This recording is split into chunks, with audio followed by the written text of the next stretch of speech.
Archaeological survey of India report में मंदिर के सबूत की तस्वीरें हैं।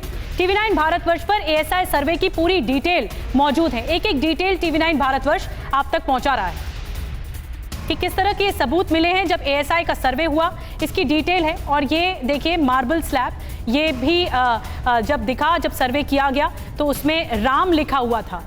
हनुमान मूर्ति जो कि 36 मीटर ऊंची है, कृष्ण की खंडित मूर्ति जो कि 15 सेंटीमीटर ऊंची है। ये तमाम सबूत जो कि एएसआई को मिले हैं। और आपको बता दें कि एएसआई सर्वे रिपोर्ट में यह भी कहा गया है कि दीवार के नीचे 1000 साल पुराने अवशेष भी मिले हैं। दीवार के नीचे मस्जिद बनाने के लिए मंदिर के ही खंभों का इस्तेमाल किया गया है। During the recent survey, this stone inscription was recovered from a room in the mosque. सर्वे के दौरान ये जो वहाँ पे इंस्क्रिप्शन था उसी मॉस्क के रूम से मिला। However, the lines related to the construction of the mosque and its expansion have been scratched out. जो मॉस्क बनाने की और उसकी रिपेयर की बात थी, इस इंस्क्रिप्शन से उन लोगों ने उसको मिटा दिया। This is also brought out by the biography of Aurangzeb, Majlis Alamgiri, which mentions that Aurangzeb issued orders to the governors of all the province to demolish the schools and temples of infidels. और ये जडूनाथ सरकार की finding को ASI ने rely किया है। और 2 सितंबर 1669 को बताया गया कि विश्वनाथ की जो मंदिर है वो ढहा दी गई। तो एएसआई ने यहाँ पे जडूनाथ सरकार की फाइंडिंग को रिलाई किया मजलिस आलमगिरी। सेंट्रल चेंबर और main entrance of the previous existing structure में एक एग्जिस्टिंग स्ट्रक्चर है। वेस्टर्न चेंबर और वेस्टर्न वॉल में है। Reuse of pillars and pilasters of pre existing structure in existing structure. मतलब एएसआई ये कह रहा है कि जो पहले का स्ट्रक्चर था एक हिंदू मंदिर का, उसी के पिलर्स को रीयूज यहाँ पे किया गया, दोबारा इस्तेमाल किया गया। एएसआई ने माना है कि वहाँ पर हिंदू। इसमें जो इंस्क्रिप्शंस मिले हैं ये देवनागरी, ग्रंथा, तेलुगु और कन्नड़ स्क्रिप्ट्स के मिले। 3 names of deities, Devanagari, Grantha, Telugu and Kannada. 3 names of Grantha, 3 names of deities such as Janardana, Rudra and Umeshwara are found in these inscriptions. ये जो inscriptions है इसमें देवताओं के 3 नाम आज भी इंगित होते हुए दिखते हैं। विष्णु शंकर जैन को आपने सुना, उन्होंने जो फाइंडिंग सामने आई हैं सर्वे रिपोर्ट की उनको बताते हुए वो दिख रहे हैं। साथ भी प्रज्ञा जी मैं आपके पास आ रही हूँ। मुस्लिम पक्ष ने आपके साथ भी जो बैठे हैं उन्होंने भी नकार दिया और ओवैसी साहब भी कह रहे हैं कि जो एएसआई है यानी संस्थान पर सवाल उठाया गया है, जो एएसआई है वो हिंदुत्व की कठपुतली है और इसीलिए ये इस तरह के कंक्लूजन सामने आ रहे हैं। देखिए निधि जी, किसी भी ऐसे बयानबाजी में हमें नहीं पड़ना चाहिए। एएसआई एक बहुत ही रिस्पॉन्सिबल बॉडी है भारत की। ऐसा इस तरीके के बयान देने का मतलब है कि आपकी तुच्छ मानसिकता को दर्शाता है। And I really sympathise with them, क्योंकि अभी ये लोग बौखलाए हुए हैं। लेकिन मैं ये भी साथ में कहूँगी कि हिंदू और मुस्लिम में इस देश का बंटवारा नहीं करना चाहिए। एक विभाजन ऑलरेडी हो चुका है हमारे देश का। अब हमें ये समझना चाहिए कि we are going by the court of law. हम बहुसंख्यक है इस देश के अंदर और बार बार ये जो लोग ये बात कह रहे हैं ना कि राम मंदिर का फैसला आस्था के आधार पर हुआ था, सुनिए ये आस्था के आधार पर नहीं हुआ था, क्योंकि मैं आपको संविधान किसी को एक सेकंड इन्हें बोल दीजिए, बीच में मत बोले। यही करते हैं, डिबेट को डिरेल करते हैं। Please tell him not to intervene, not to intervene. Nidhi please tell him this is like too much. Fazil Ahmed sahab this is too much, he will not intervene,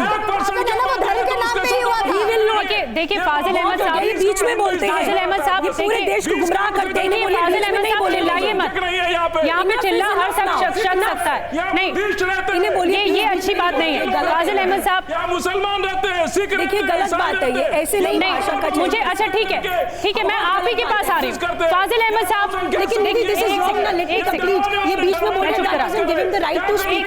Fazil Ahmed sahab with due respect, Fazil Ahmed sahab with due respect, मैं आपसे please बीच में मत बोलिए। Late me complete, फिर आप बोलिए ना क्या प्रॉब्लम है। एक सेकंड साधी प्रज्ञा, फाजिल अहमद साहब एक सेकंड रुक जाइए। ये क्या बोल रहे हैं? बहुसंख्यक कौन होता है क्या आपको नहीं पता है? बात कर रही है, ये वेटिकन में जाकर बात कर सकते हैं क्या ऐसी? मुझे अपना काम पूरा करने दीजिए। सुनिए देखिए मैं आप सबसे रिक्वेस्ट कर रही हूँ। नहीं एक सेकंड, मैं आपसे रिक्वेस्ट कर रही हूँ, इस तरह से बहस नहीं चलेगी। चलेगी, इस तरह से बहस नहीं चलेगी। फाजिल अहमद साहब, मैं आपके पास आ रही हूँ, एक सेकेंड, आप सभी प्लीज शांत हो जाइए, प्लीज प्लीज। फाजिल अहमद, आप भी रुक जाइए।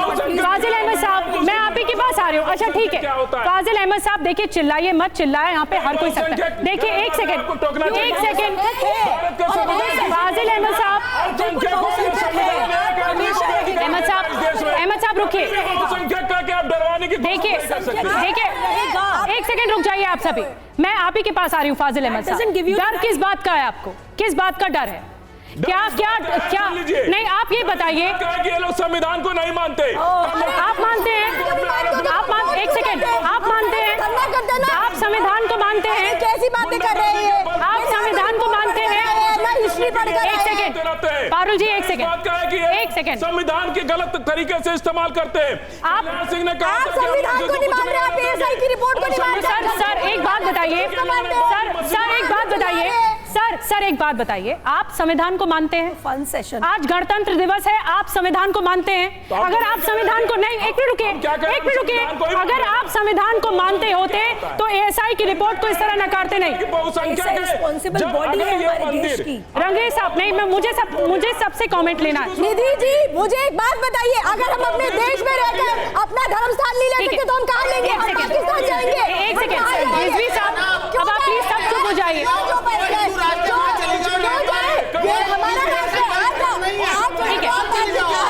देखिए इस तरह से डिबेट नहीं होगा। मैं आपसे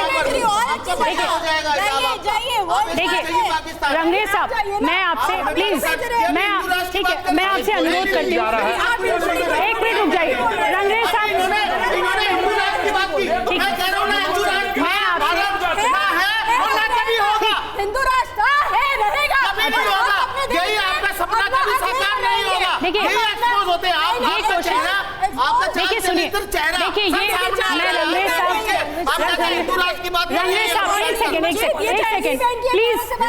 प्लीज ये कोशिश, प्लीज ये कोशिश बिल्कुल मत करिए कि आप डिबेट को हाईजैक कर रहे हैं।